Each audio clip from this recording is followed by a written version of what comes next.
Hey, welcome back, listeners and viewers, for those that are watching on YouTube. Today, we would like to touch on a subject that I've heard all along my career in real estate and being an electrician, and that is, what is the difference between a union electrician and a non-union electrician? A little bit of background on myself. I am an electrician of 20 years. I am also a master electrician and an electrical contractor, as well as a real estate investor, working with investors of all types, and owning and previously owning buy and hold properties and things of that nature. So, being in the trade for 20 years, I have experienced both the non-union and union side of being an electrician, and there are some pros and cons to both.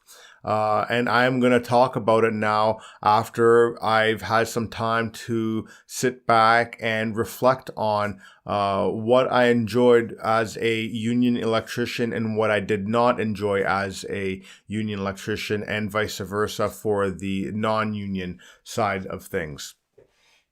I did work for about 10 years with the IBEW in Canada, and that was basically where I started my apprenticeship. And then after the union dried up with work, I ended up going to a non-union outfits or multiple non-union outfits on that note.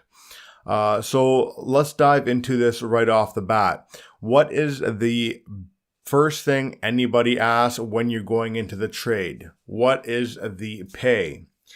Now, the pro with being in the union is you typically do make the most amount of money that you can in that trade. So be it an electrician, a carpenter, a bricklayer, a plumber, anything like that. If you're in the union or a union, you typically make a higher wage than you do with a non-union company. So that is one thing that is a pro for if you're looking to get into the electrical field, or if you're looking to be a consumer. That's one thing to look at now too, is because your electricians are getting paid more, your budget will be increased as well. Another pro about the pay is how they distribute the overtime as opposed to how the non-unions do. When I was in the IBEW, they made it so depending on what type of job you are on, in the unions, they also have different classifications. So they could have they do have a residential, commercial, and industrial. And if you're on a commercial site, you're typically working 40 hours a week, and then anything after 40 hours will be overtime. If you're on an ICI job, which is an industrial-based job, your full-time hours are typically about 36 hours a week with a union company.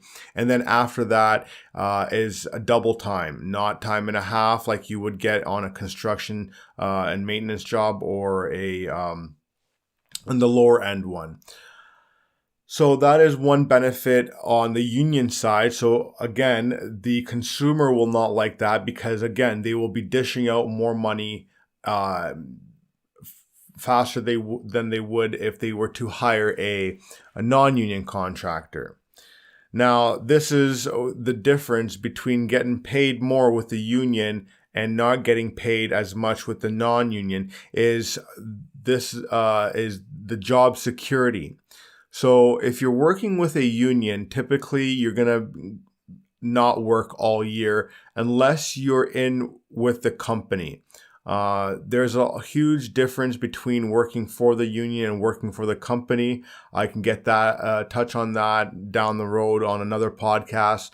But I'm going to keep the politics out of this podcast. So if you're working with the union, you're typically going to go on a job and you're going to have work that is going to be good until the job is starting to wind down to the end. And typically you'll get a layoff after that. So it could be a 1 month job. It could be a 6 month job. It can be a 2 year job. But eventually you're going to have some time off there in the union. And that's one of the downfalls with the union. And many people enjoy that type of schedule that are in the union because they only have to work half the year and then they can sit on unemployment and collect the taxpayers' dollars. Where if you're working as a non-union electrician, your overtime will not be counted as much. You'll be counted after 44 hours typically. They like to stretch it out to the max. Your pay won't be as much, but you do work all year round. So you can kind of pick and choose which you would like. Would you like to work all year round at a reduced rate and pay? Or would you like to work less time with the union and have more time to sit on unemployment? Now, a benefit of taking time or having time off with the union and only working 6 to 8 months out of the year is if you have some sort of side hustle, you can always work on that business outside of the union. And also you are able to request a time off with the union as well and ask for a layoff, and they will most likely give it to you. I'm not sure now. It's been years since I've been in the union, so I don't even know if they even give out layoffs now.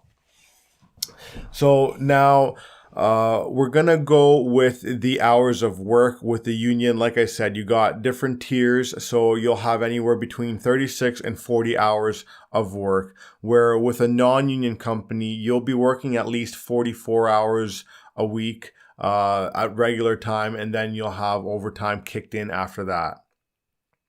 And another thing I noticed working with the non-union companies, that they don't like to pay out the overtime right away. One thing that they will do is ask you to bank hours, and then that way when they do slow down a little bit, then you kind of use that money up.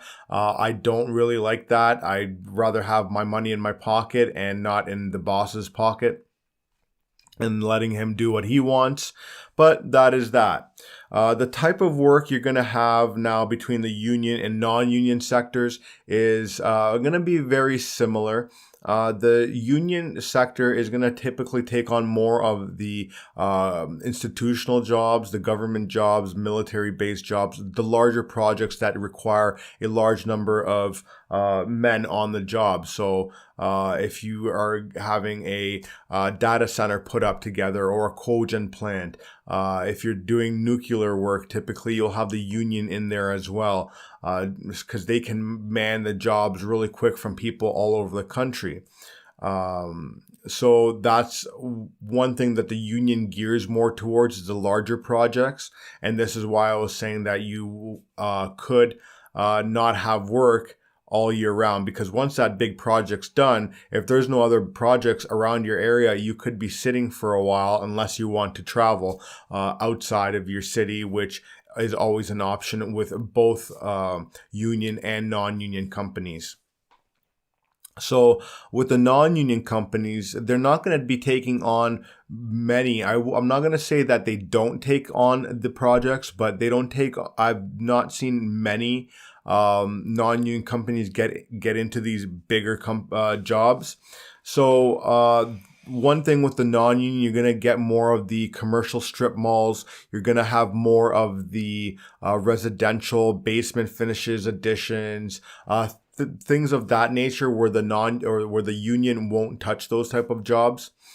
And that could be a benefit, because then if you're having those smaller jobs, you will also be bouncing around closer to town and being employed longer as well.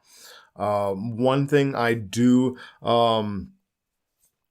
enjoy, or that I did enjoy with the non-union sector, is that you do learn a lot more as an electrician, as an apprentice, working with the non-union sector, because you do have the smaller jobs and you do bounce around more often than not.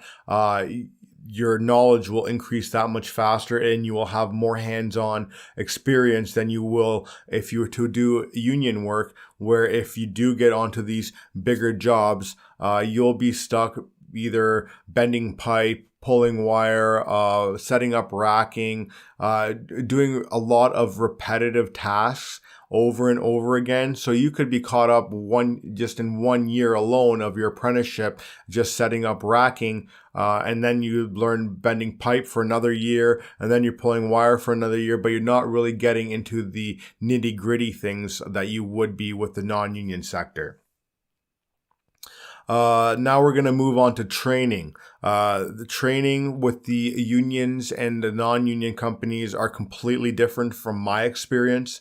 One thing that I've noticed with the union electricians is their courses are always kept up to date, and the unions will cover all the education. Let me clarify, not all the education, but 95% of the education the IBEW has covered for me. And that includes trade school as well. So in trade school, if you achieved a certain amount of an average, you would get some sort of kickback on your tuition grades back. So it's a little bit of an incentive that the union gave us. Where if you're with a non-union, well, your training is going to have to be done on your time, unlike the union side where they do it on company time. So you don't have to inconvenience your own personal life. I had non-union companies tell me, hey, you got training on Saturday. And I'm like, excuse me. And they're like, yeah, you have to go to training on Saturday. And I'm like, what are you guys talking about? There's training on Wednesday. Why can't I go on that day? They're like, well, you're working and we need you at work. So you can't go to training on a Wednesday because you're taking time off work. And then you're sitting there like, sorry, I get to dictate when I'm getting paid or where I'm getting paid. And if I choose to take off a Wednesday to go and do training, that should be my decision. Non-union companies hate that. So what they'll do is they'll make you do training outside of work hours on your own dime and to get there on your own dime. And it's really not the greatest. And they like to do the bare minimum. And if you like to expand your education, that onus is on you. You need to fess up that bill and pay your own way. Where the union, they will put you into classes for PLCs and for fire alarm courses and for hoisting and rigging and all those things that you need to know as a tradesman.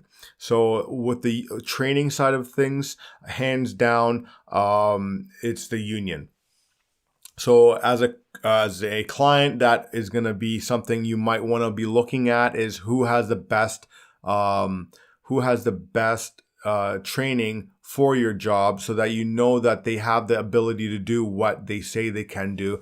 Where you can get the opposite with a non-union company. But again, there are some really, really great non-union companies out there that I've even worked for that will put some of these union companies to shame. So I'm not saying one is better than the other. There are some wonderful union companies and there are some brutal union companies, and same goes for the non-union side. One thing I really disliked in the union is the politics that's involved with it, and what I like to call the bag licking. And it's all a bunch of circles and groups and cliques, should I say, that you have within the union, and who's getting into office and who's not getting into office. Very similar to the nonsense that we have going on in today's politics. I find the union politics is very corrupt. It's not, the motto, with the IBEW was always it's not what you know, it's who you know, and who you can blow. So that's basically how the politics go in the IBEW. From my experience, where on the non-union side, you do a good job, the boss rewards you with a better pay, or easier tasks, or something like that. And there is no cliques and groups, because typically the non-union companies are a little smaller and they don't have all the mumbo jumbo. This is my work, that's their work, and whatever. I'll leave that for maybe a job site story, a podcast, or something along those lines. However, to keep this educational, we will just leave it at that. Now with the travel, as a tradesman, you're always going to have it. Travel is something that's a part of being a journeyman or a journeywoman. So depending on, this is another one that made or breaks it for me, is the travel. The union does typically pay very handsomely when it comes to travel and living allowances when you're away from home, and their jurisdiction are pretty reasonable too. Where the non-union companies, they will ride you until they can. And basically, a good example of that is I would show up to to the shop of a non-union shop at 7 a.m. thinking that's when my shift starts, because they told me to show up at 7 a.m., not realizing that we have to load up the van and then drive for an hour and 15 minutes. And then that's when your 8 hours starts. And then you're only paid for the way back home. So, or they might pay you on the way out there, but then you're not paid on the way at home. So that's one thing that I really, really did not appreciate with the non-union companies, is they do not treat their tradesmen very well when it comes to travel, where on the other hand, the union companies do. So this can be a good or a positive or a negative for a consumer, depending on how you look at it. If you need to man the job, you want to pay your tradesmen very well, because you want to make sure that they get to the job.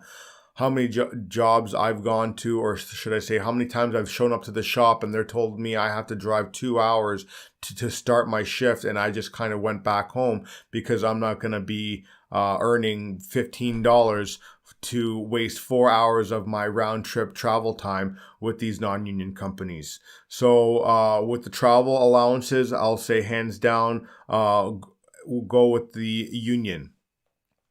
As for the tools and the personal protective equipment that you require as a tradesman, the union also comes out on top of this one as well.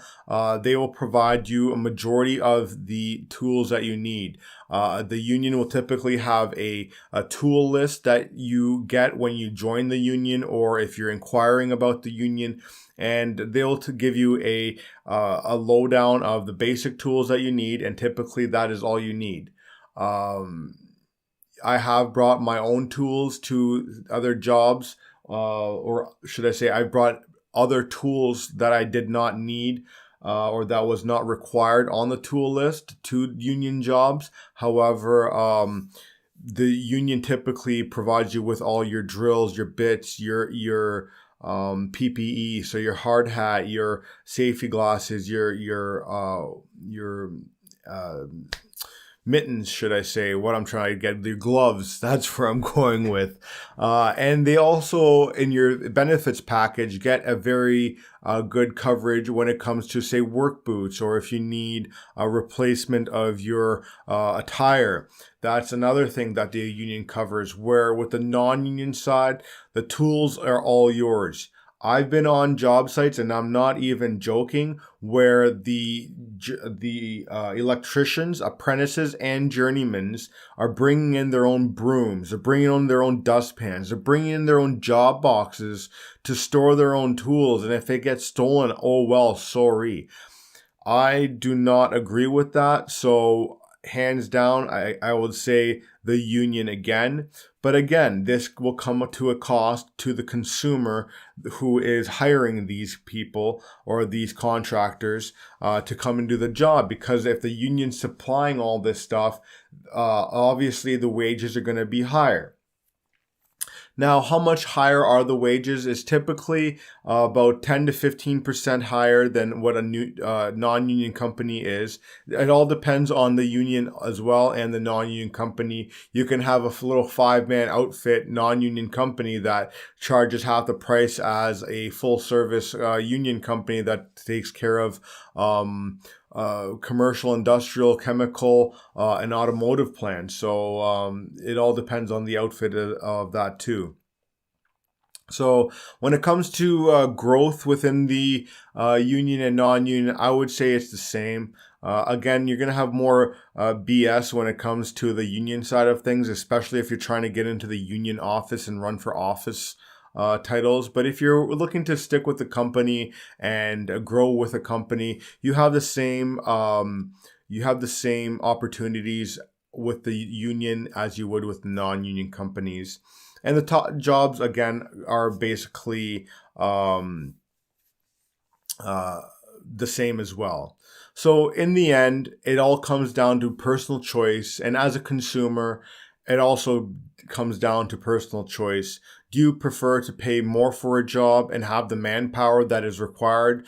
If you need 5 to 1,000 electricians on a job right away, well, the union will be able to supply that where a non-union company won't.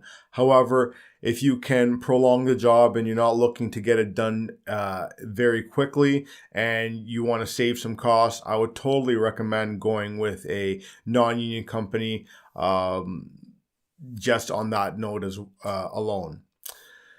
That's everything that I have for today. I appreciate you tuning in and listening to what I have to talk about.